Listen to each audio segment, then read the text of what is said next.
I wanted to be known as Dr. Rob the Car Doctor. I'm a problem solver, I'm a master mechanic. So this is my second rodeo with Integrity Auto Care.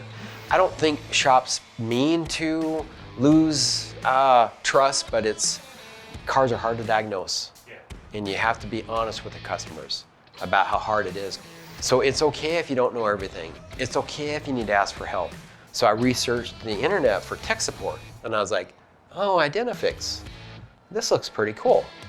I called him up, he says, okay, this is what you need to do. Because my outdated scanner was really not set up to troubleshoot a Volkswagen.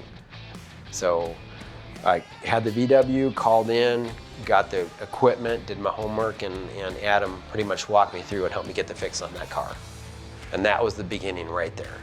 We will get a car that's been to like 3 or 4 other shops, and it has a certain amount of symptoms, check engine lights on, stalling, noise coming from the radio, really peculiar stuff, like, wow, that's bizarre.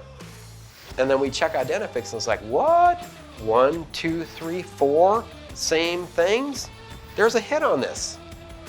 Why didn't you check Identifix all 3 shops before it got here?